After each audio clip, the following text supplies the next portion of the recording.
Humans create 5 billion tons of garbage every year. Dumping it all into landfills is terrible for our environment. What's a better way to deal with our trash?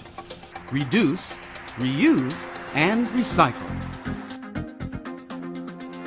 You probably already help by recycling at home and at school. In fact, 70% of our trash can be recycled. But what happens to all those materials that go in the bins after they get picked up?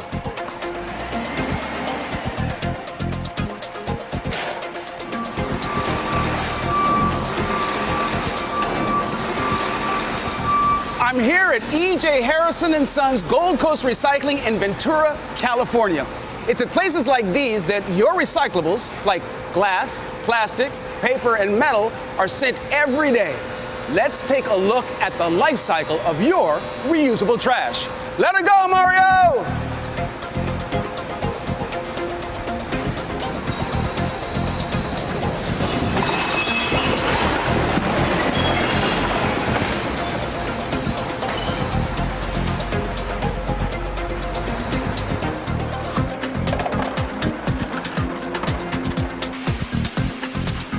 Tons of garbage each day goes up these conveyor belts where man and machine work together to separate everything into their appropriate categories.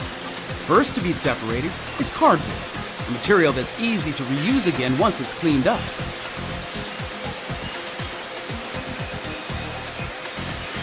Next comes paper. Newspaper, printer paper, and junk mail, which gets compiled here. Plastics of all kinds get separated for later recycling, and glass is moved in this direction. This is my favorite part. You know how two magnets that are similarly polarized will push away from each other, right? Well, this machine uses that same principle. Any metal that comes down the line, like an aluminum can, will be literally propelled into its own chute when it passes through the magnets. Watch.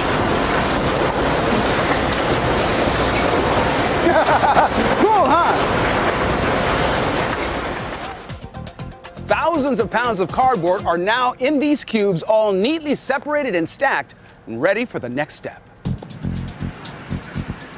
Here at the new Indy Paper Mill in Ontario, California, 1,200 tons of used cardboard gets turned into brand new paper. It starts when the bales are dumped into giant pulpers, vats of hot water that mash everything up into a thick stew. It's here that any non-paper is removed, such as wrapping wire and plastics. Filters remove finer pieces of debris, including the printed inks, leaving as the end result pure liquid paper soup.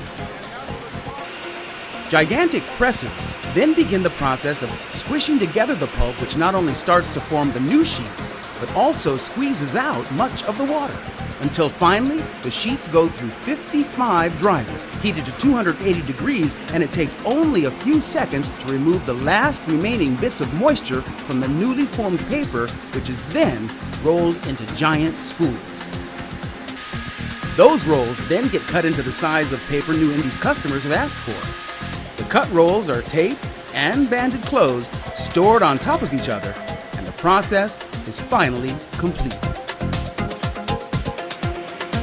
And what about all that plastic that makes up so much of our waste? Well, most of it is not wasted at all. Companies like Talco Plastics in Long Beach, California, separate the bales of plastic on these conveyor belts. An electric eye looks for the exact kind of plastic being recycled today and blows what it needs up these tubes faster than any human could. Next comes the grinder, which chunks everything into tiny parts. Those fragments still have some paper labels on them, so this louvered machine and its blowers automatically strip it all away, leaving just the plastic that gets washed and rinsed in these vats of hot water. Look at the difference between the clean and dirty plastic. Notice that the plastic is still all the colors of the rainbow? At the next stage, it all gets superheated and melted together. Just like when you mix all your markers or crayon colors, you get gray. The same thing happens here.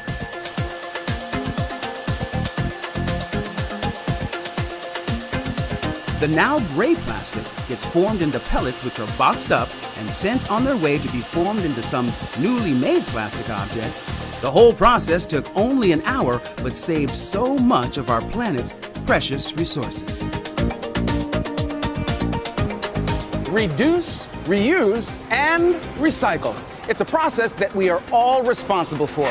What started out like this has been refashioned into something like this.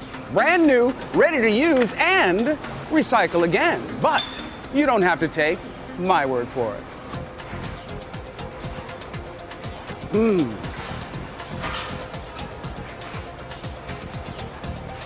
I'll see you next time.